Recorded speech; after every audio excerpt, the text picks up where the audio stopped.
Central New York, and hello, hockey fans all across the internet, and welcome to 315 Hockey Live, brought to you by 315hockey.com and powered by My Little Falls. I'm your host, Scott Kinville. We got a very fun show lined up for you tonight. Before I bring our guests in, though, of course, I'm going to bring in my co-hosts, the guys that helped me make this crazy show go around. First of all, sitting to my right, the madman and the production panel over there, Mr. Dave the Save Warner. How are you, pal? I'm doing great. Are you? Body's healing after all that shoveling today. Well, you know what? You look pretty good for doing all that shoveling. Yeah, okay. I was half expecting to have to drag you in here. Oh, man, I'm tired. I bet you are. Yeah. That was some heavy stuff. Yeah, well, you know what? Upstate New York, March. Yeah. So we expect, right? Yeah, no, I don't want this. I'm done with it. Oh, come on. Yeah, I'm done with it. And coming to us live via satellite, if you will, he's in his little studio himself, Mr. Jordan Brockway. Jordan, what's going on? Nothing much, just waiting for hockey. Well, we got a huge weekend coming up. Yeah, we do. I can't wait. I'm going to miss this so much when it's all over. You know, I really am. You know, we say it's a grind and all that, but you know what? Like 2 days after it's all over, we're like, no, I want next season to start already. Yep, that's always how it goes. Exactly. All right, so I want to bring our guest in. You know, the 315 area code, we have all these hockey teams here, but you know, we have all kinds of 315 natives, personalities, if you will, all over the hockey world. I'm going to bring one of those natives in. He's out in Wisconsin right now, but he's originally from Utica, New York. He is the play-by-play voice of the University of Wisconsin-Eau Claire Blue Golds. He is Mr. Scott Montesano. Scott, how you doing? Doing outstanding. And to describe me as a personality, my wife would give you a big thumbs up on that. Personality is an interesting way of putting it. Well, listen, I've been following your Twitter account like I was telling you. I'm like, this guy would be ideal to come on this show. Well, I appreciate it. You know, life's about having fun. I always tell everybody it's with the job I get to do and what have you, I'm living in a candy store every single day of my life. And hey, try to share the candy with everybody else. You know, that's a great way to put it. I like that. I got to remember that. Candy. You know, look at that. Yeah. Now you're making me hungry. But Yeah. anyways, so Scott, you grew up in Utica, New York. So before we get into the hockey teams in Utica, tell us, how did you get into broadcasting and how did you get to where you are right now? Well, it's a great question. And the short answer is when I was about 12 and 13 years of age, I realized I'm too fat and too slow to make a career out of this. But I like to talk. And maybe there's a way I can stay involved in sports by talking. But in reality, you know, growing up, I had a family that was very big into sports. My father had played college baseball at Utica College, still played in the old Muni softball leagues when I was really young. My mom's side of the family were very big Clinton Comet fans growing up. And they're the ones that got me into going to games. My mother's side, my father never wanted to go to the hockey games. He wasn't much of a hockey fan. So it'd be my mom or my uncle that would bring me to hockey games. And eventually my dad's taking me to Utica Blue Sox games as I was growing up. So I developed this passion for sports and developed a passion for local sports. And then as time went on, you start paying attention to the broadcasters. And again, it was right around the time I was 12, 13 years of age. I said, I think I really want to do this. And I know the exact guy that kind of got me excited about it. A name probably forgotten by most people in our area. He did the games for the Utica Blizzard for their first year. Stu Paul. Paul sounded like he was having a hell of a time doing the games. Calling the exploits of the late Mark Green and a hockey team that was otherwise pretty forgettable. I loved it. And then as time went on, friends are saying, hey, you've got a decent sounding voice. And eventually I go off to college, to Marist College in Poughkeepsie, New York. And then by some act of God or whatever, I ended up in the Midwest and I haven't been able to leave ever since. That is awesome because, yeah, you do all the athletics, right? For all the sports at Wisconsin-Eau Claire? Yeah, but it's been one of the the best gigs I've ever had, and I feel really blessed to be the play-by-play announcer for a state institution. Originally came out of the Midwest. God, it's been almost 15 years calling games in the North American Hockey League in Fargo, North Dakota, and I've got stories of our breaking down and the breaks catching fire and bounce checks. I got all those. But kicked around like an old coffee can. I worked in the USHL in Des Moines.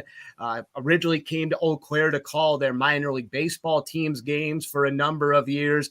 I spent some time in Maine, spent some time in Vermont, spent some time in Michigan. But Eau Claire has become really the second home for me. And I do a gallivant down to St. Louis in the summers to call 3 months of minor league baseball there as well. People say, how does that work with a wife and 2 kids? And I say, work. They're the ones telling me to get the hell out of that for 3 months. Hey, at least they're honest about it, right? But yeah, but honestly, the whole opportunity with the university came out of out of pure dumb luck. There's a whole other story involved and what have you, but I was pretty close to leaving the area. Another opportunity had never really formed. Again, we were close to leaving after having moved back here for 3 years. And then about 6 days before the start of the 2017 football season, the athletic director, Dan Schumacher, and I know he laughs when I say this, you speak of Twitter, he slid into my DMs on Twitter. And he reached out and said, hey, give me a call. I want to talk to you about something. And I'm like, what the hell does he want to talk to me about? And it turned out they'd had a play-by-play broadcaster fall through. The longtime announcer for the university for some 30 years had been a mentor of me when I first moved to town back in the mid-2000s. And he recommended me to the athletic director, and they said, hey, we're in a pinch. All right. We don't care if you're good at all. We just need somebody. And it was a tryout for a few weeks for football. And thank God they liked enough of it that they've kept me on board to do the football and the basketball and the hockey. And we've done some softball. And if they asked me to do volleyball or track and field or anything, heck, if they asked me to do wrestling, I would do anything they want me to do because I feel blessed to have this position. That's got to be really interesting because, it keeps things fresh and new when you're constantly going from sport to sport. Absolutely. And again, a lot of my background before this was doing an entire hockey season in the North American League or the USHL where you're playing, you're following a team every single game. Obviously with baseball, I do that with the team I call games for in the summer. So outside of the football team, I kind of parachute in. I'll do about a third of the hockey team's games, a third of the men's games for basketball, a third of the women's basketball games. We'll sprinkle in some women's hockey. So you're kind of moving around doing it. But the thing I like about it is, it does keep things fresh. And, one of the big reasons I love this position is the players and the coaches are just so appreciative of the coverage that I do. And deep down, I don't want them to know I do this for free. Yeah. Oh yeah. But they are so appreciative and so thankful I've never felt so appreciated in my entire career. So, one day I'll be doing men's basketball, the next day be doing hockey or women's basketball. And if I feel like I've been with those teams every step of the way. Yeah, it's interesting you say that because, like, for us, we have our 315hockey.com website, which we cover Central New York, all levels of hockey. And we cover Colgate, we cover Hamilton College, we cover Utica University, we cover Morrisville. And for every game that we go out there, all the coaches that we talk to afterwards and the sports information directors, they're all so appreciative. And that's just something that's so special about college sports. It's just that organic, genuine, glad that you're there. And it's not something that I really want to stress this to people. That's not common. I have been in positions where players and coaches are not. They whether they've got an ego or anything like that. And even recently with some places I've been. Now, most players and coaches are very nice and they're outstanding, and you've got a lot of great stories, but there's a number that aren't. And that's what makes, again, like the Eau Claire Blue Golds, and I'm sure it's the same at Utica University. Got to get used to saying university. I know that. They just love the coverage, and they're so appreciative, and it starts from the top down. I'm sure it's the same at those institutions as it is at Eau Claire. The administration and the coaches treat this like it is big time, because to them it is big time. Sure. What you constitute big time is whatever you want it to be. If you walk into a situation and say, oh, it's only XYZ, well, then you're going to get that sort of product. No. All right. It's if you look at this like it's a big time event, then you're going to get that type of effort and that response, and it's going to mean all that much more to you. That's what our women's basketball coach always stresses. This is the big time. There might be two more Roman numerals after that one. This is Division III, but who cares? As long as you care, that's what matters. Exactly. And it's the big time to somebody. And that's what you always got to think about. Now, listen, you mentioned great stories. You mentioned bus breaks being on fire, and you mentioned Fargo, North Dakota. I got to hear about this. Yeah, well, amongst the many stories, and I could fill up a hour-long podcast on stories of Fargo, North Dakota. And the subsequent fact, as I talk to young people coming into the industry, they're almost insulted at hearing the stories because they go, well, that's not what working in sports is all about.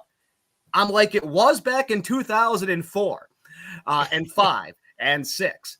So as far as the bus breaking down story, we're in traveling out in Montana.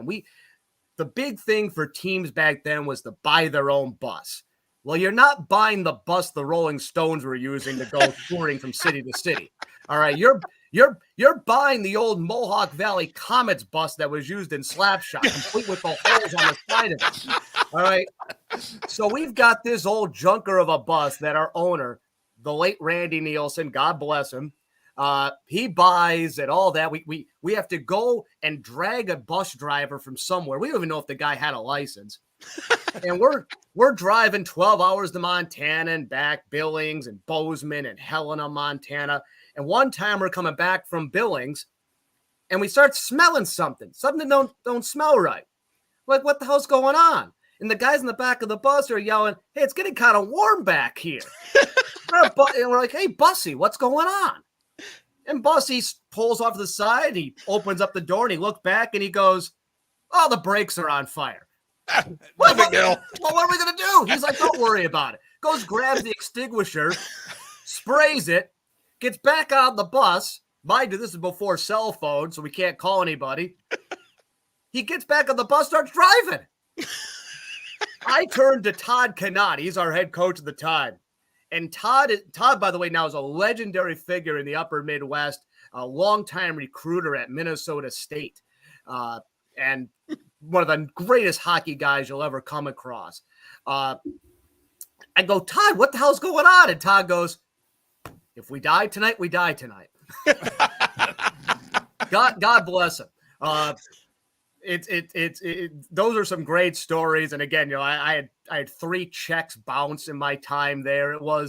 There was more than once where we'd get the check on payday and everybody would stare at each other. And then it was a sprint out the door because the last guy there was not getting cashed. Was not getting cashed that week. Again, great stories. My first ever plane flight was with that team to Anchorage, Alaska.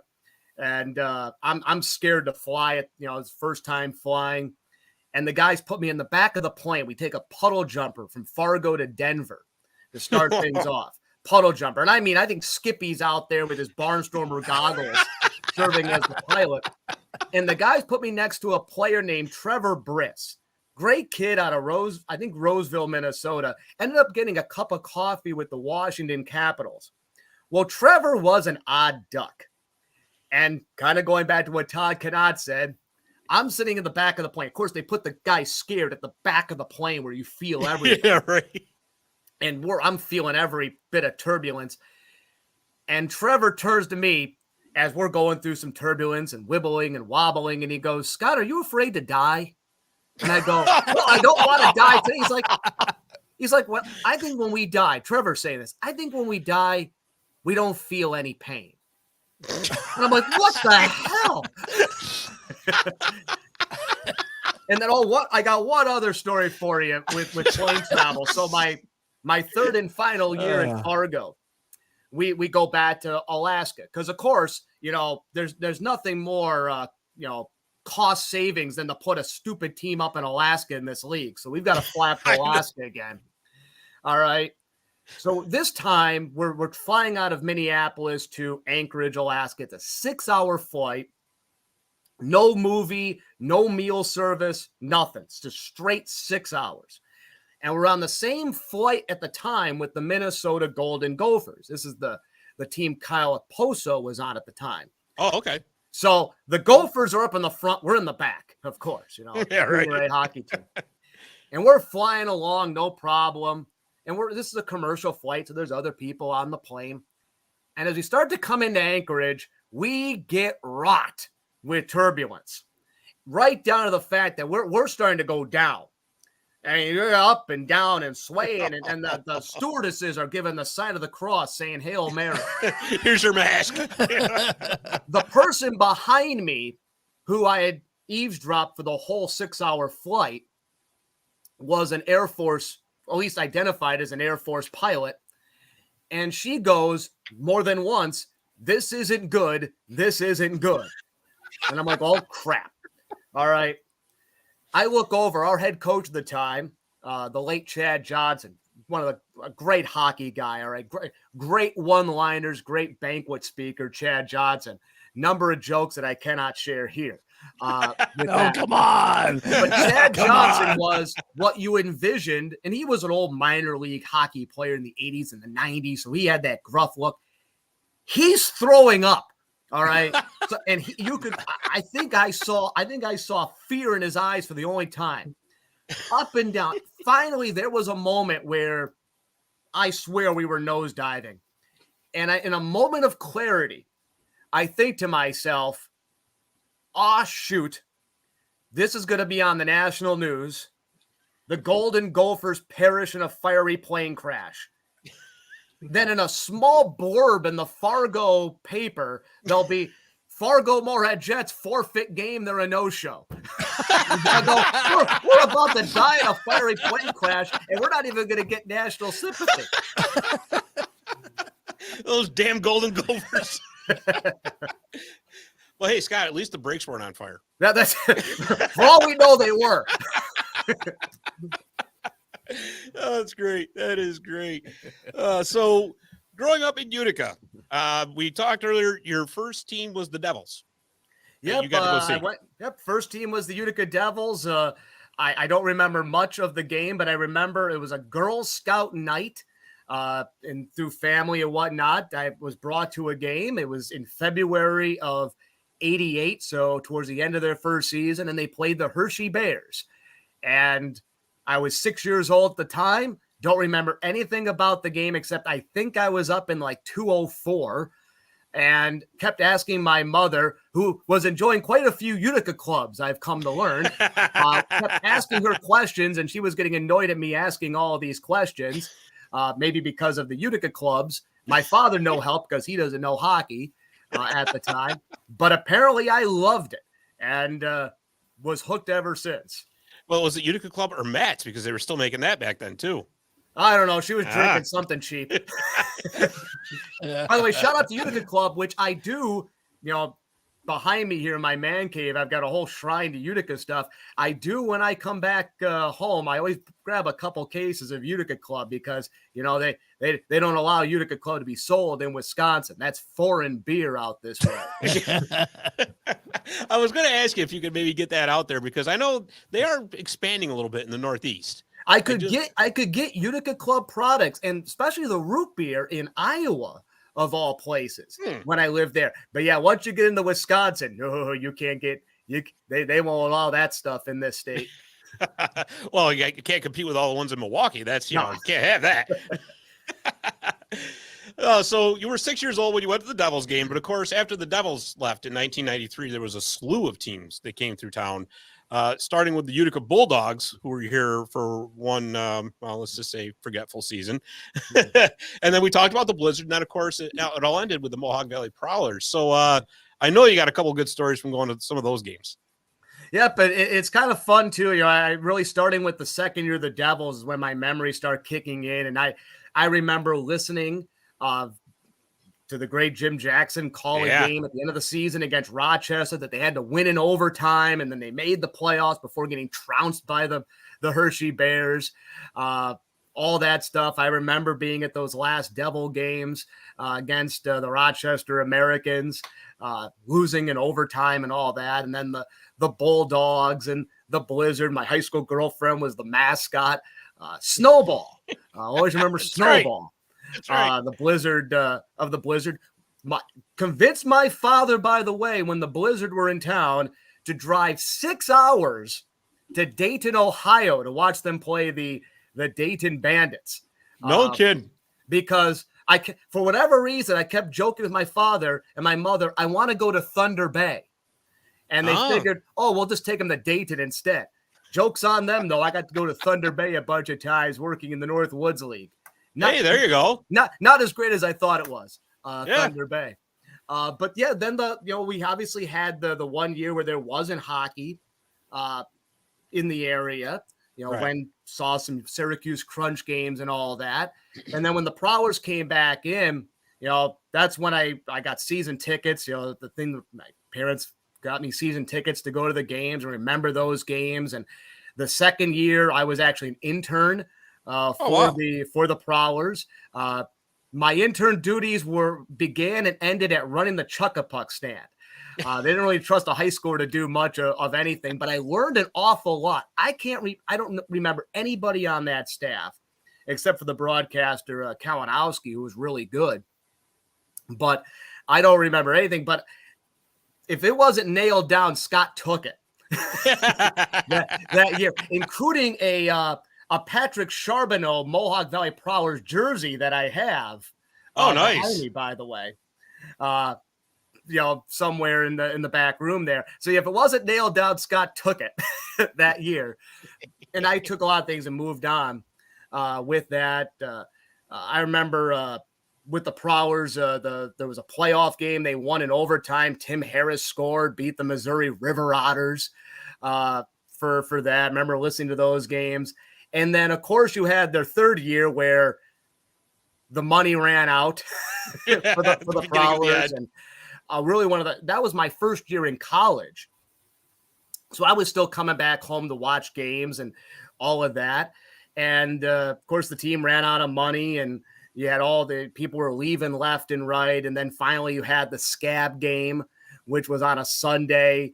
I remember walking into the game by the players who were not being paid to walk in, watch the Scab game, them get their rear ends handed to them. And then they played, and I don't know if you remember this, they somehow survived a week with the Scab players. Yep. They played one more game the following week, lost that as well. You know, guys like Kuna Briggs and Al Rooney. I'll tell you an Al Rooney story in a moment, by the way. And I remember leaving the arena after they played that, you know, the second Scab game or whatever. And Tom Coyne, the PA announcer, pretty much thanked everybody for their years of support of hockey because we all left knowing that was it. Right. And sure enough, that was it for professional hockey. And of course, Utica College came in, but it took Utica College a number of years for there to get traction. And that's a whole other story because there was people like me. And I hesitate to say this because I work at a Division III institution. We didn't respect it at the time, what Division III athletics were. And that's a whole other thing. You got to think of what D3 athletics were in our area at that time. Nobody went. Hamilton College had a quick run in basketball, but people didn't go. So when people were leaving, they were like, that's it for hockey. in the area. And you talk to the old timers, nobody ever thought it was going to come back. Right. Your best hope was that Utica College would build up and maybe go Division I or something like that. But nobody ever thought that the auditorium would host a professional hockey team ever again, as we all left on a Sunday after they, no-name guys got their rear ends handed to them in another replacement player game. It's so funny because about a year or so ago, Dave, wasn't it? On our other show, Marty's Legal Stick, we had Mark Kotary come on, who used to play for the Prowlers. And boy, did he have some great stories about playing under Dave the Hammer Schultz. Some interesting power play setups. Let's just put it this way. Good time. Since it's a great podcast, I can tell you 2 stories here. I love doing this because I get a chance. Bring them on. I should have had a Utica club with me. As I said, when I tell some of these stories to people that are just starting off in sports, they blush because they don't quite understand. This is what it was back then. But story about Dave Schultz that I'm not afraid to talk about. So this is after my first year in Fargo, and it seems like the Elmira Jackals job had opened up. Of the ECHL, and Dave Schultz is there. So I put my stuff in, and Dave Schultz calls me up and says, "Hey, we want you to come down and interview." So I set it up to go to Elmira to meet Dave Schultz. All right, cool. Let's move up. Let's go to the ECHL. Let's make this thing happen, Scott. I walk in the arena, and I think at the time it was still called Coach USA Center. And I walk in, and Dave Schultz intercepts me at the front door and says, "Here, turn around. We'll go across the street." And I'm like, well, this isn't right. What the hell? Takes me to some cheap deli in downtown Elmira. And he's talking to me about he's selling me on the Elmira Jackals. I'm like, all right. He's like, all right, fine. Well, you got me. Do I have to sell you on anything? He's like, he's all excited. And I go, all right, he's telling me about the team and what they do. And I've been through enough interviews at that point to think, oh, well, a job offer is going to be coming here. We get to the end of it, and he walks me back towards the arena. And he's like, well, here, I'll take you to the office. I'm like, all right. And we walk into the office, and the first door is the current broadcaster at the time. And I look in, and the broadcaster looks out at me, and Dave Schultz scurries me right by him and goes, "Here, don't talk too loud. I don't want him to know." Like, what the hell? Like, you haven't even fired the guy. And we get done with the conversation, and it's like a date that doesn't end with a kiss. I'm like, I turn around, there's no job offer or anything. I leave. And sure enough, the broadcaster that was sitting in that room was still their broadcaster for 2 more years.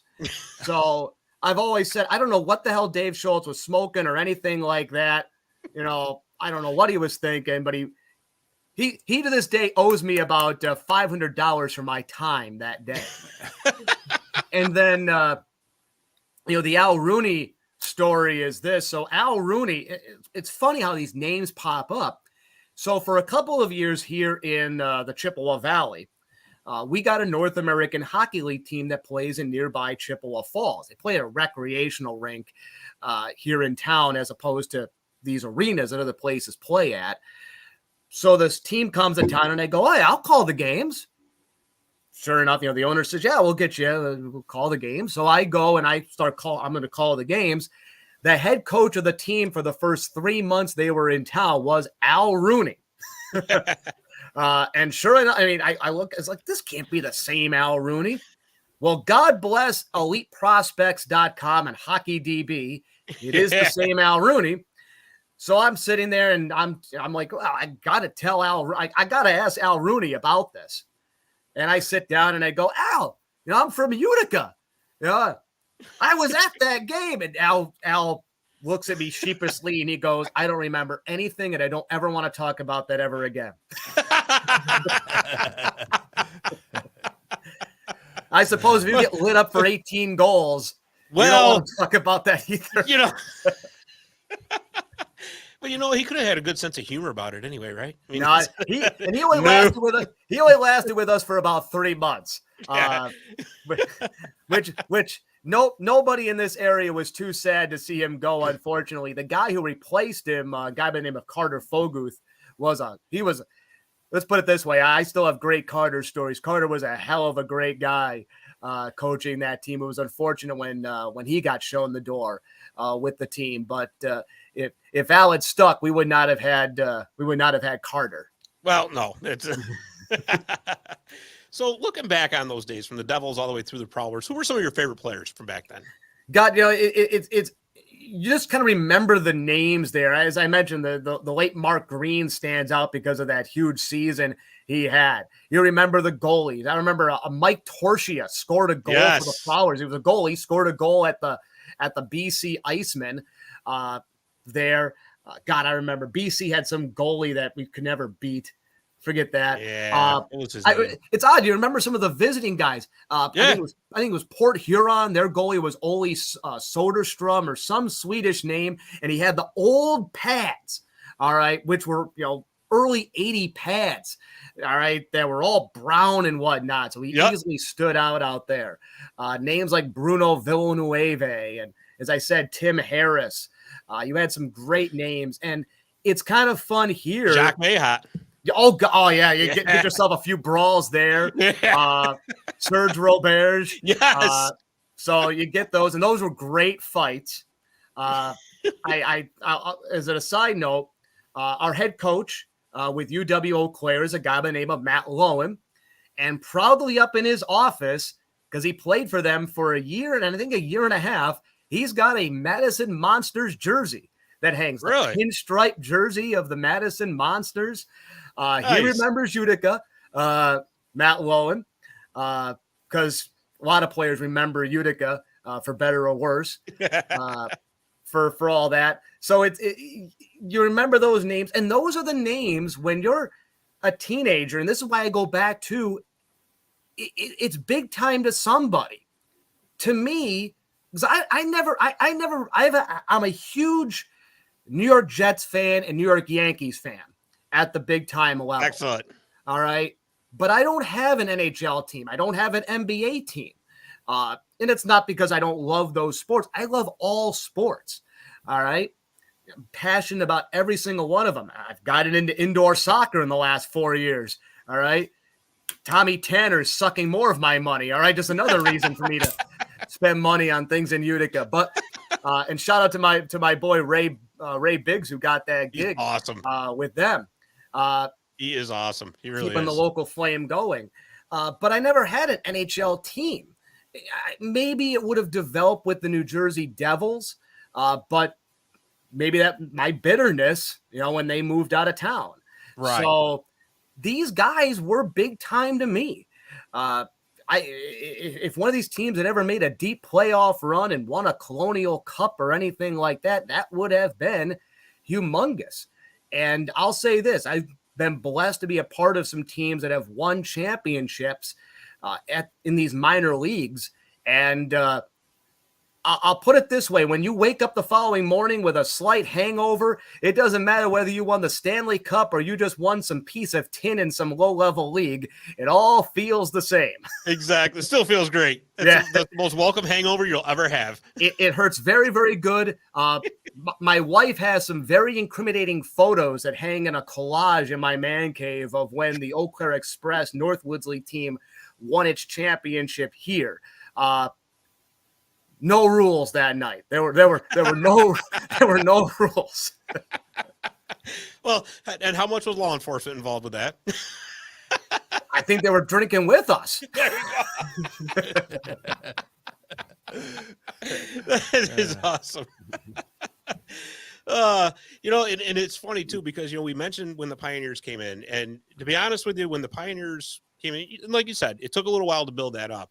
But I truly believe that what they've done now with the Adirondack Bank Center, what we always knew was the Utica Memorial Auditorium, getting it all redone and just looking as good as it is right now, I don't think that happens without the Pioneers doing what they did. So, what Mr. Ash did with that building is incredible in his group. It's just amazing.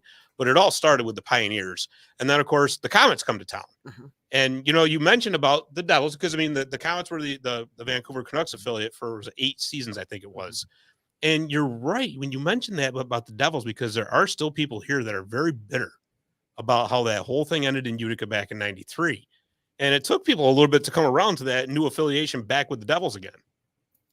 Yeah, absolutely. No, I didn't feel that bitter. I was happy to have a team, and it seemed ever since we got an American Hockey League team to town, for whatever reason, in the back of my mind, I always had resigned myself to the fact the Devils were coming back. And my only fear is that Devil affiliates, for lack of a better term, had stunk for a number of years. Thankfully, that's not the case now. And I think there's a lot that goes into that, that they've been putting a very competitive product and a very entertaining product that plays a very physical but high-flying brand of hockey to town, as opposed to especially when they were in Albany as the Albany Devils for a few years, you'd sleep when they'd come to Utica. It was boring as heck. Exactly. And God bless us. If Albany took a 1-0 lead, the game was over. They played the hockey equivalent of the 4 quarters at that point. But you're right with the Pioneers. And the thing is, I grew up in the 90s and I went to college. And the sad thing is that there was really this black hole for sports for so long in our area, and kind of a lack of pride for people like me. I had to leave the area to work in my industry. Whereas when I was growing up, I wanted nothing more than to be the play-by-play voice for the Utica Blue Sox and for whatever team we'd have for hockey.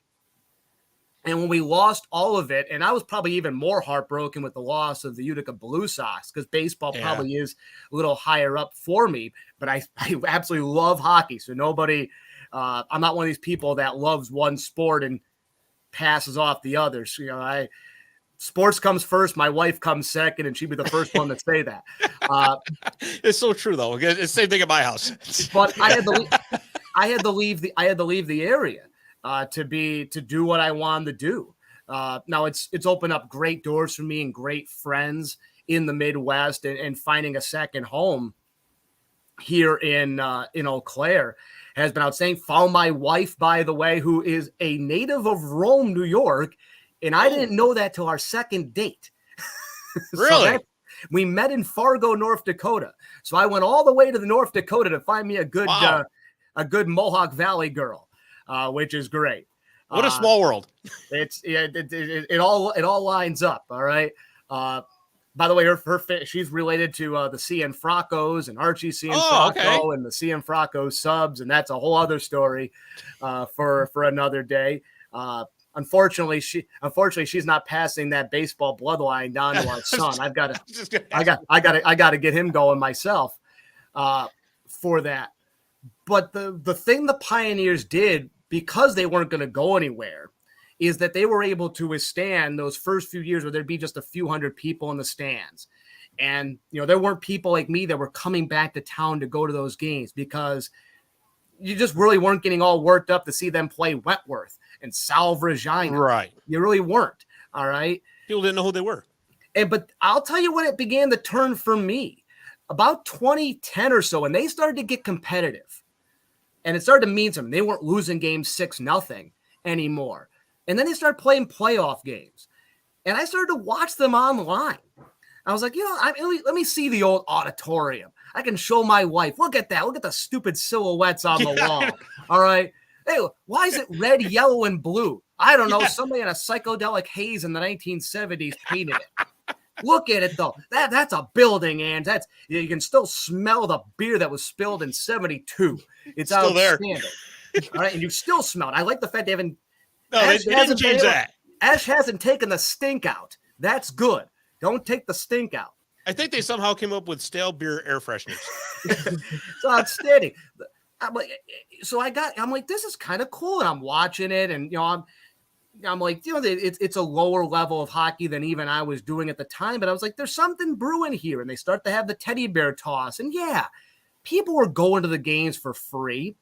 But having worked in sports, I'll tell you this, and having run teams and been a general manager and a VP of sales, just because you give people tickets doesn't mean they're going to come. Right. So people were going to the games. And then it leads into all the rumors you started to hear. And working in the USHL, I was hearing those rumors, oddly enough, of, boy, Utica's going to get a team. I'm like, oh, there's no – I'm like, you know, typical Utica, New York person here. You think the worst and then you celebrate the best. And lo and behold, it came. And when they made the announcement, it was on a June afternoon. And I watched the live announcement. My wife will joke, you know, the birth of our kids were great. And I will never change anything for the birth of my two kids. I cried when I saw them announce that team come back, because it's the connection to the community that I was always missing. Being out in the Midwest, having that team, and it's been outstanding. And I think they've done a great job now going through a generation. Think about that. Team's 10 years old. My daughter's always wants to remind me she was born 3 days after the Comets' first game. So now you've got a whole generation that's come up through, and they don't remember the dark days. And that's a good thing. I don't want them to have to remember the dark days. Now, there's a whole other podcast that we got to get ourselves a baseball team back in the area. Either that and that's the perfect game league could elevate like the leagues I work in out here in the Midwest. And I think that would work perfectly in the area. But that's a whole other podcast. Well, you know, it's funny because our studio's here in Little Falls, and, you know, back in the day, it was the Utica Blue Sox and the Little Falls Mets that were the big rivals in the end. Great ballpark. League, right? Great ballpark there in Little Falls. Won a 13-year-old Babe Ruth League championship on that field. That's awesome. So love that field. And I, by the way, that's not a knock on what the Diamond Dogs have done and what the new Blue Sox have done. I love the new Blue Sox logo. I've got a bunch of their stuff around here. It's more about that league. I wish that league would elevate like the Prospect League has and the North Woods League has. Stop nickel and diming it. Stop mom and popping it. Run an actual league. Get up to 60 games. And I think it would do absolute wonders. My father goes to a bunch of the Blue Sox games, loves the level of play. Yeah, it's excellent. It's there. It's good. I just wish they played more games, and you could very well duplicate what's done out this way. I will just tell you that a 28-game home schedule kills my butt. Yeah. All right. I'm not so sure about more games. Dave, you can do it. I got faith in you. Oh, God. But, you know, you're so right, you know, in going back with the Comets, it's hard to believe, actually, that they've been here 10 seasons already. Because, I mean, it almost feels like it's flown by. It really has. It really has. And now you got memories that have now seared in. I remember when I was living down in Des Moines, saw the Utica Comets come to play the Iowa Wild and celebrating. And we had our son at the time was just a couple of years old, and I'm holding him up by the glass, and Brandon DeFazio, the captain of that first year team, skates over, probably no doubt going, how the hell is somebody wearing a Utica Comet jersey out this way, and flips us a puck, which, you know, my best feat of athleticism since I batted .417 as a junior in high school. I caught it with one hand while holding on to my son at that. Now, where were the cameras for that? Yeah. You know, that's what makes on Sports Center all the time. Come on. There's enough videos out there of me being a part of weird team videos, getting water splashed in my face, but nobody's got a camera on that. But you have that, and one of the funny stories I have, I'm very prideful of Utica, very prideful of my hometown, which I think is great for this generation, because God bless my mother, my father, and my grandparents, mostly my mother and father's generation. They really weren't prideful for the area, and rightfully so. There was a lot of bad stuff in the 80s and the 90s and things closing down and what have you. They didn't really have reason for being happy about the area, and they're seeing people like me leave and all that, which, by the way, my mother will never forgive Rob Esch for never hiring me or anything like that. So if Rob Esch ever sees us, don't get around Kathy Montesano, all right? She'll show you something. Better make sure you get her picture there for him to keep her out of the odd then. for all that. As another aside, by the way, my wife says, and I have never really gone after the job outside of the first year or whatever, and that job was already taken before the team even arrived. I could never do it. I'm too close to the case, right? if you will. I'm too close to the case. I'm too passionate, if you will.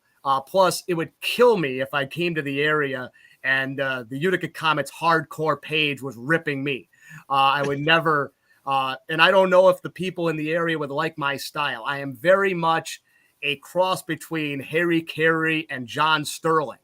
That'd be perfect. So if people want, kind of wacky, off the wall, they would love me, but I have a feeling give us a wouldn't. little example. I'd like to hear a little example. Do a little quick There's- 10-second.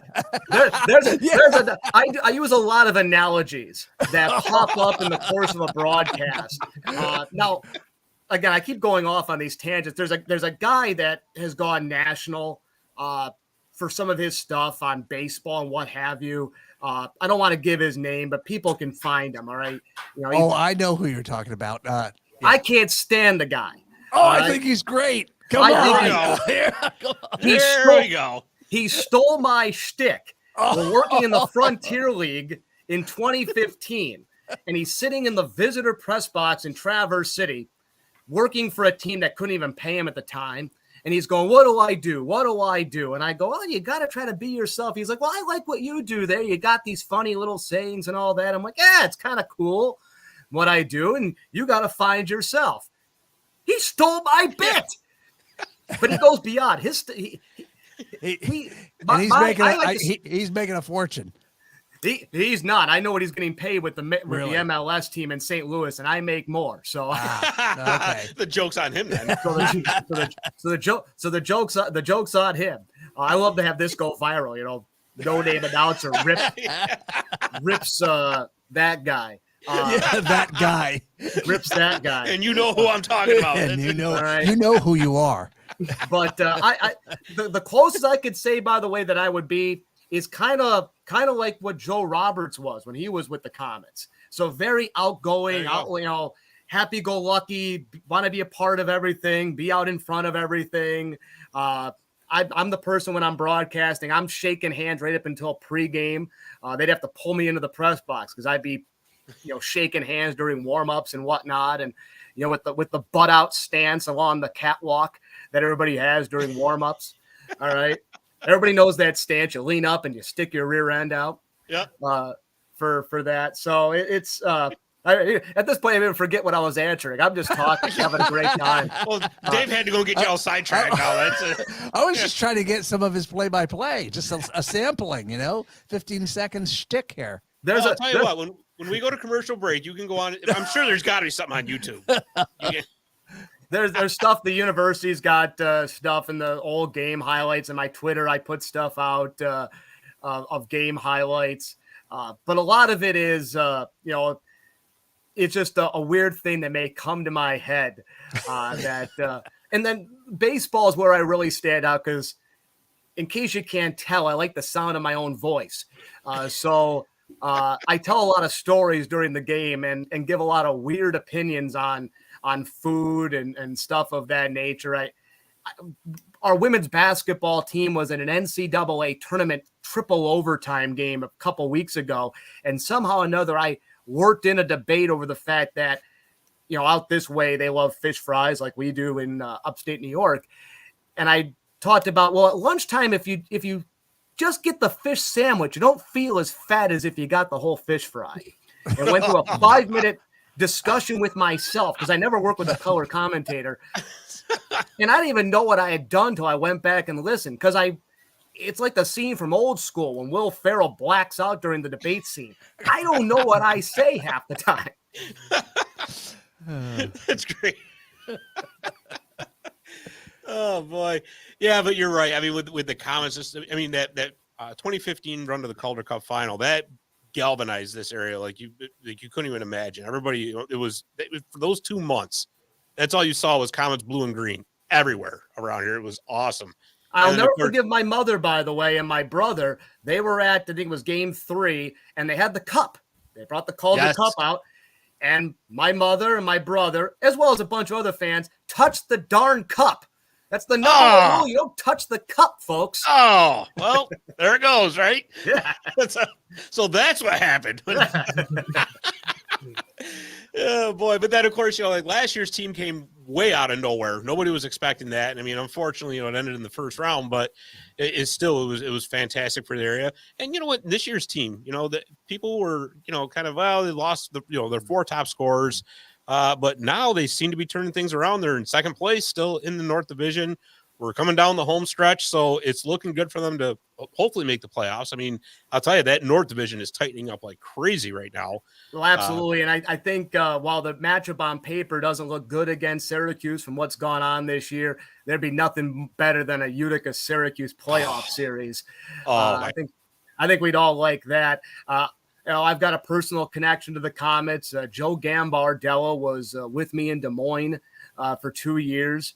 Really? So hearing all the great stories and how much people in Utica love him warms my heart. Joe was with us in Des Moines, a guy that barely made the team.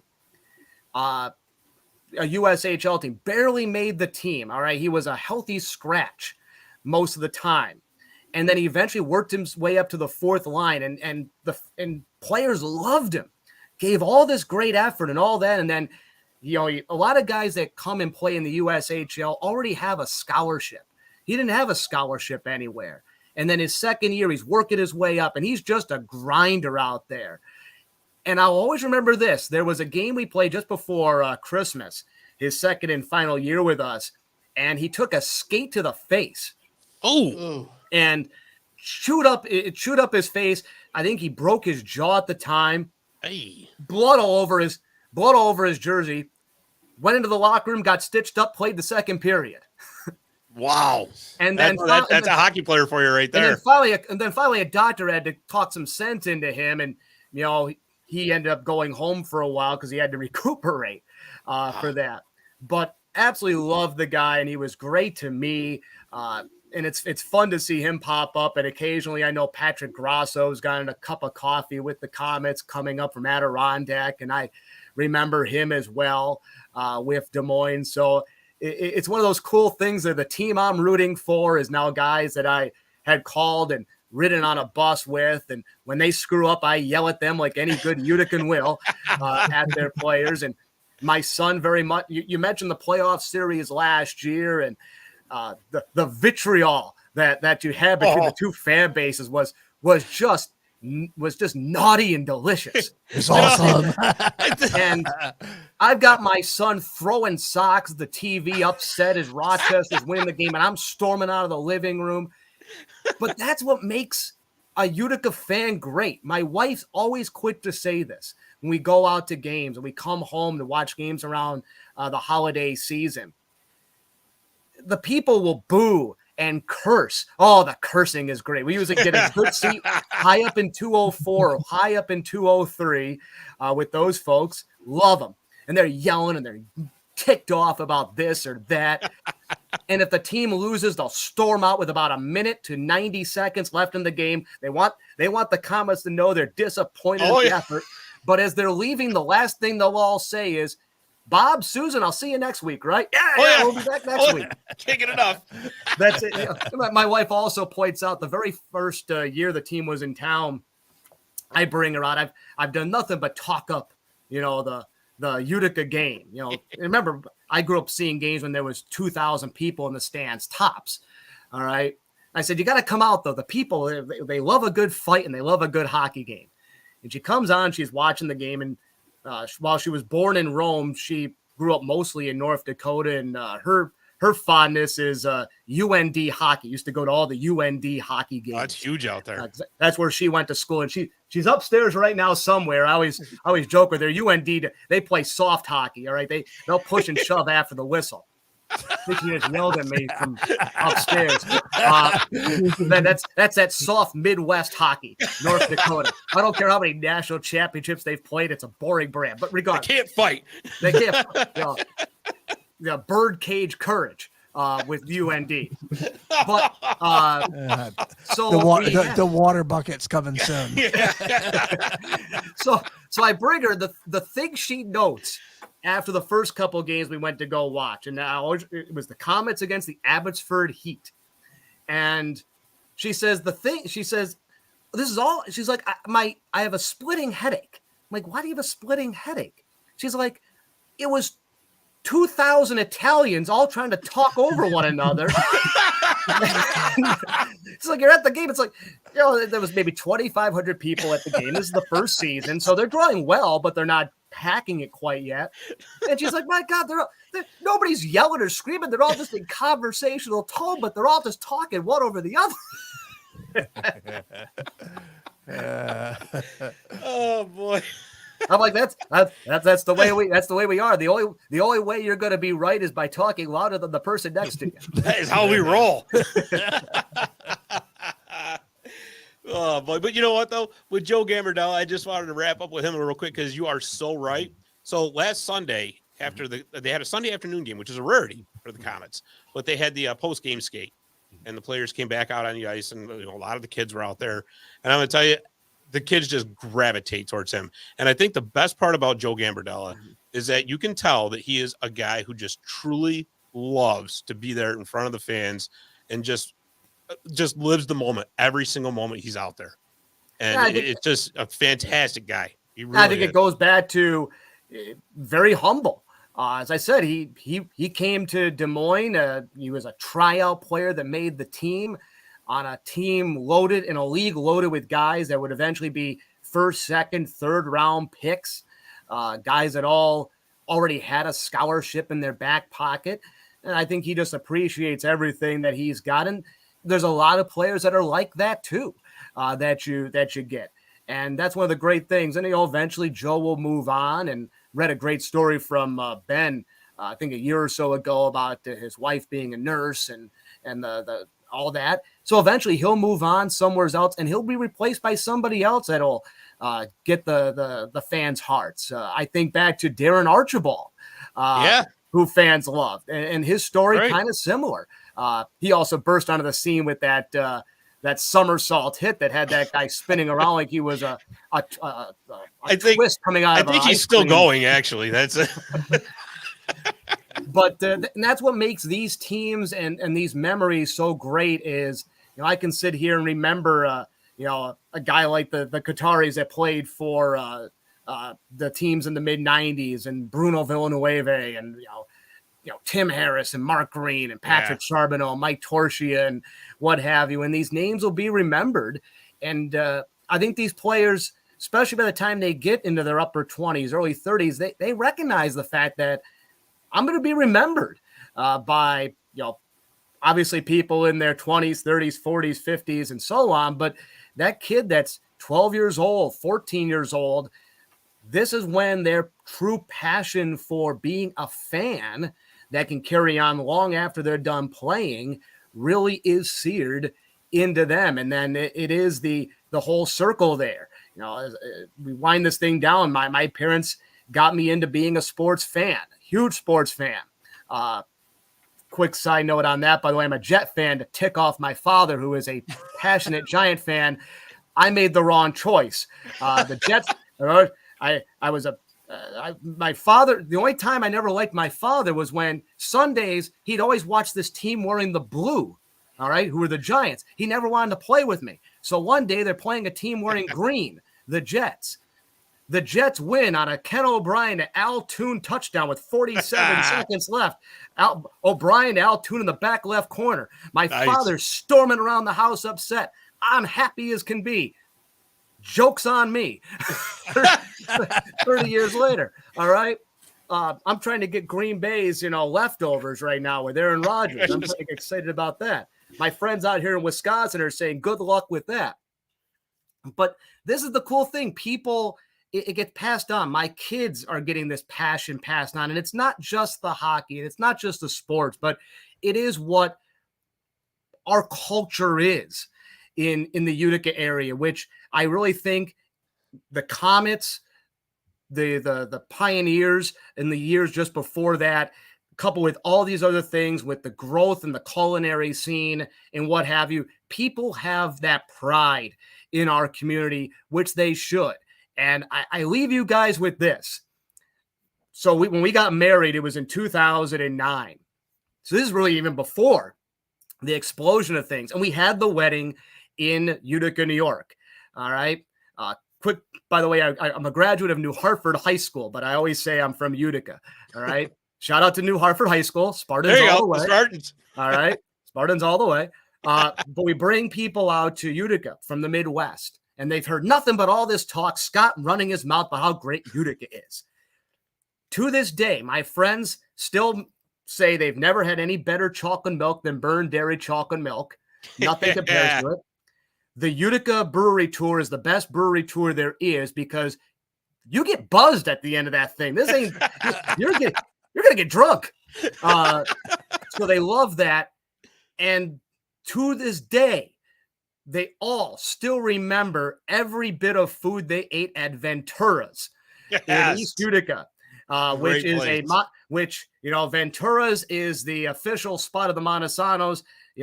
If there's a wedding or heaven forbid a funeral, it always ends at Ventura's there. And they ate greens, they ate chicken riggies. A lot of them all going, well, it's just rigatoni with chicken. And I say, nah. You gotta eat them. Yeah, gotta dig a little bit in there. You feel that passion that the area has, and the Comets have allowed me really to share that connection with my kids, which is great. We've got Italian roots and whatnot, but I always joke with them. I say, I'm raising you more a Utican, which again is we're pessimistic with a smile. We're pessimistic, but we celebrate when something good happens because we're always fearful that the other shoe is going to drop. Yeah, that's the truth. That is so true. Well, Scott, this has been so much fun. I just love. We've had you on here for an hour, and it flew by. I didn't even realize it. So I did. My goodness, it was such a fun talk, man. I really appreciate you coming on. And are you going to make it back to the area before Comet season's over? Or? No, we get back around the holidays for 2 weeks. My fingers are always crossed for Comet home games and for Utica City to have a home game, which thankfully I was able to see them both this year.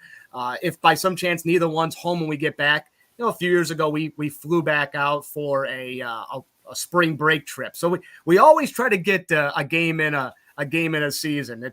It's too bad they don't come out this way anymore, play Milwaukee and the such. But for people back home, you'd much rather see them play, Springfield and Scranton and Syracuse than to see them play Iowa and Chicago and Milwaukee. You'd be surprised though. People are kind of clamoring for a little bit of a change, but that's a whole nother story for a whole nother time. So that's but I'll tell you what, next time you are in town, please let me know and we'll meet up at a Comets game because that would be awesome. So sounds good. It's been fun to meet some of these people on Twitter, by the way, and they would, I met the reporter Ben this last year. He had to meet me too, just like you. They're trying to figure out why this guy won't let Utica die. He lives out in Wisconsin.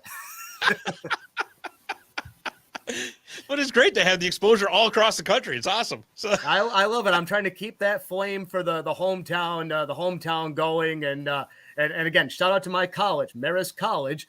We were one win away from the NCAA tournament this year, which I was hoping they'd make so I could stop answering the question out this way.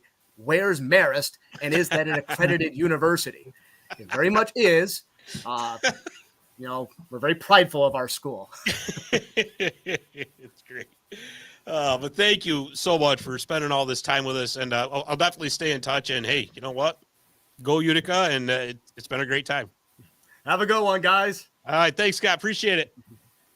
All right. Scott Montesano. That was awesome. That really was. That was so fun. I love it. Jordan, we have still got some hockey to talk about. But first, I need to get some water because of all this talk we've been doing here. So we're going to take a quick commercial break. And when we come back, we're going to go over some college hockey. So stick with us. Visit My Little Falls and stay connected with the latest news, information, and events in the city and the area. Our mission is to generate interest in the community and connect residents in a more meaningful way by facilitating deeper conversations about how these stories will shape the future of the Mohawk Valley. Join thousands of weekly visitors who stay up to date with feature stories, interviews, videos, our event calendar, and print publication, the Mohawk Valley Express. It's about timely local news for the community, keeping citizens informed about important issues, telling about the people who live and work here, and giving locally owned businesses the opportunity to reach a very targeted audience of locals and tourists alike. It's a whole new form of media-rich content developed specifically for today's mobile lifestyle and listeners. You can download our iOS app in the iTunes Store, listen to our country music streaming radio station, or sign up for a weekly newsletter. Stop by today at mylittlefalls.com. You'll be glad you did.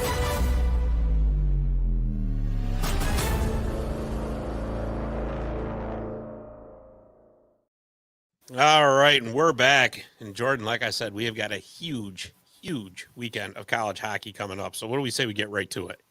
All right.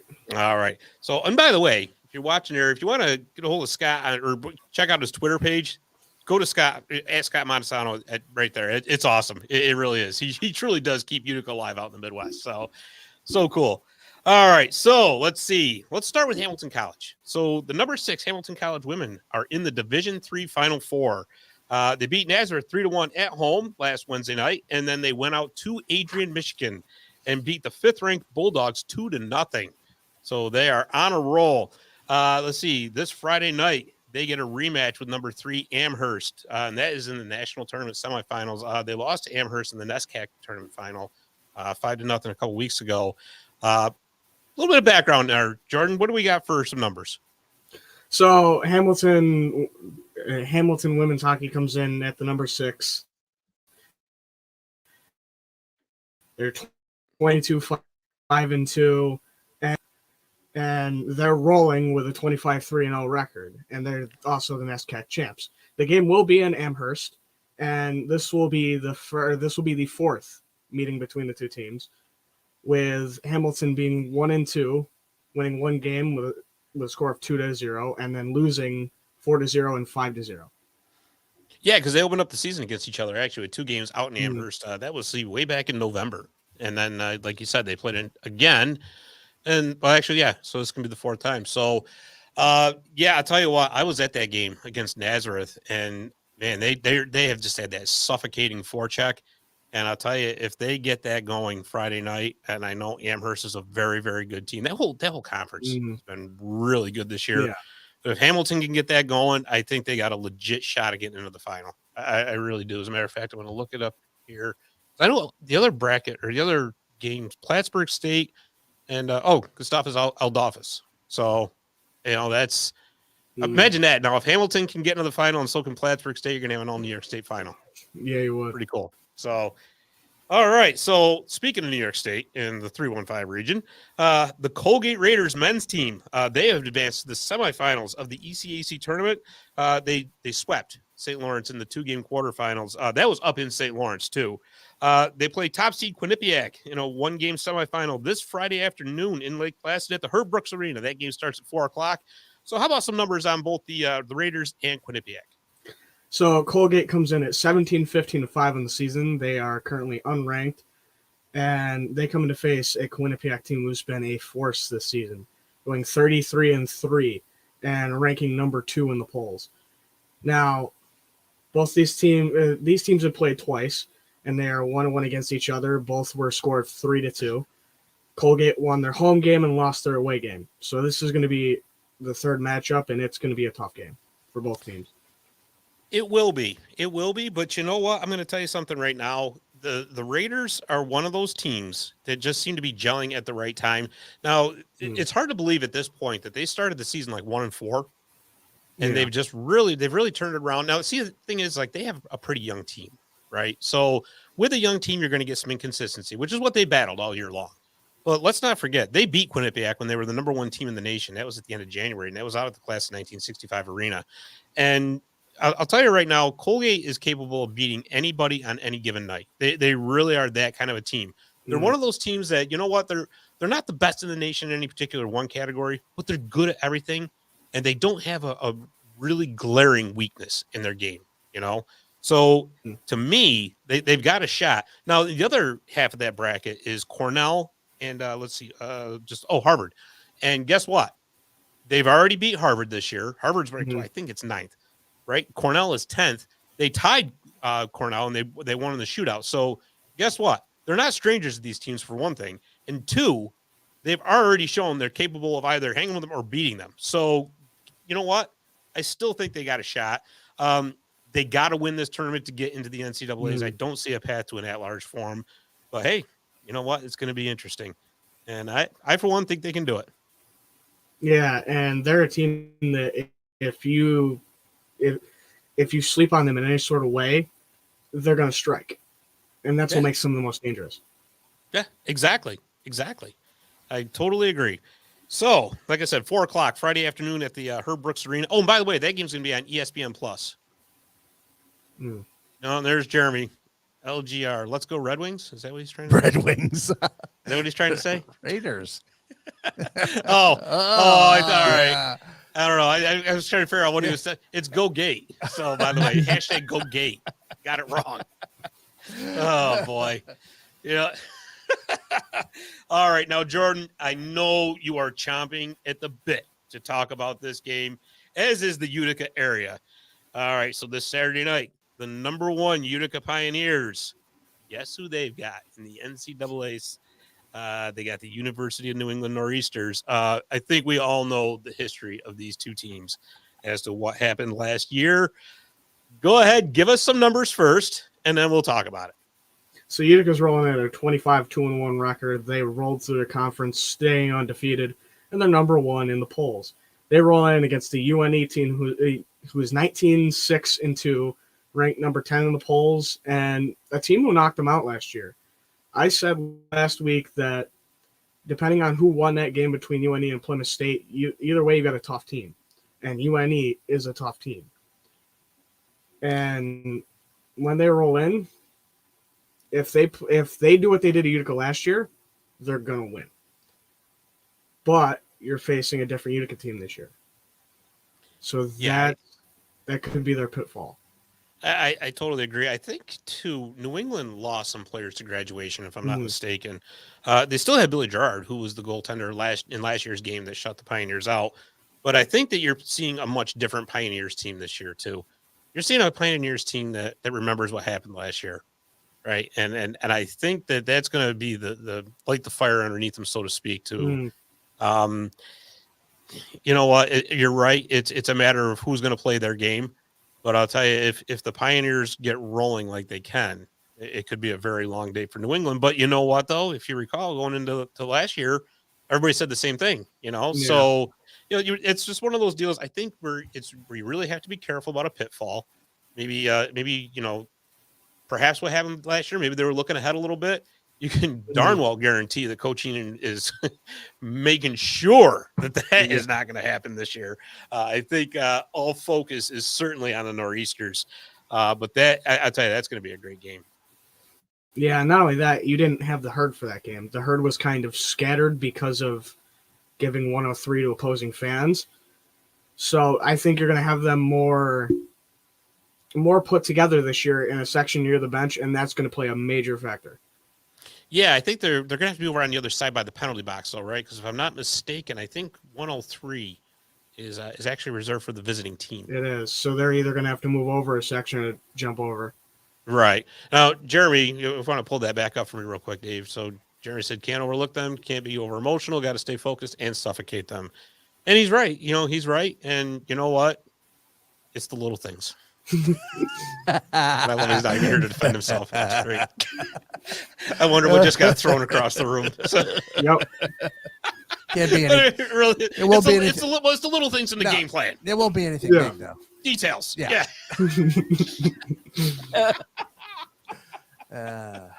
Yeah. So, yeah, like I said, that's going to be a great game. 7 o'clock Saturday night at the Aud. I think tickets are still available. So if you can get tickets for this game, get there because there's going to be an electric crowd there that night. I can tell you that right now. Oh, yeah, it's always electric. And to sum up to the Colgate Raiders women's team, they got knocked out last weekend by Wisconsin. Wisconsin played a great game against them. I was out there for that too. Very quick, very fast game. And, hats off to Wisconsin. They advanced into the Final Four. But you know what, though? Hats off to the Colgate Raiders women's team, too, because they had one fantastic season. They really did. They were number 3 going into that game, only 6 losses on the year. So you really, absolutely no reason to hang your heads whatsoever. All right, buddy, let's wrap this up a little quick AHL wrap up here. We'll start with the Crunch. Last weekend, the Crunch split a pair of games, losing to Laval 2-1 in overtime on Friday night, and then they defeated Rochester 4-2 on Saturday night.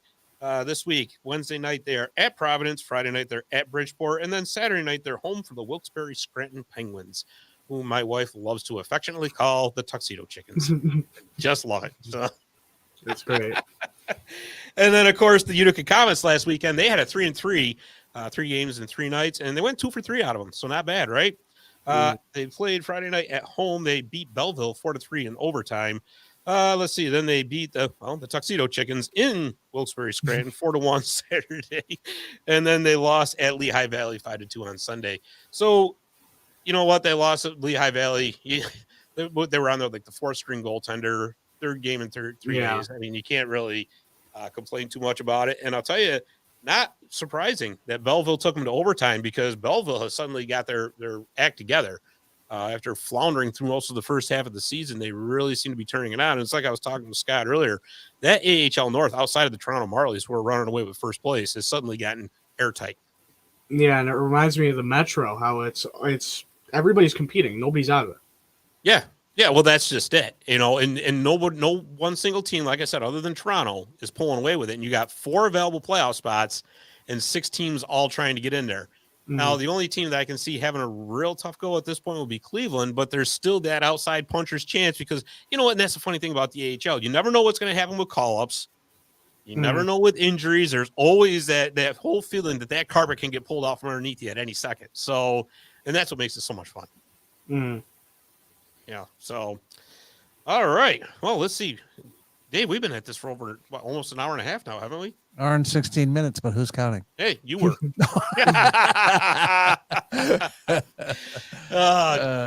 Jordan, any closing thoughts on the games coming up this weekend? Not much, other than can't wait to see the atmosphere in Utica this weekend. Oh, it's going to be crazy. It's going to be awesome. I can't wait for that either. But I can't wait to lose my voice. Yeah, I'm sure you're going to, too. Yeah. Dave, you want to pull up that banner one more time there? You want another banner, huh? Jeremy still had one more comment, well, he's got one.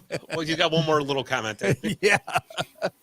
Oh my God. Yeah, just put up Scott's Twitter once again there for everybody. Yeah, like I said, when you're on Twitter, go to Scott Montesano. That's awesome right there. It's such a fun Twitter page. So, and we want to thank him once again for coming on the show and spending all this time with us, because that was a real good time.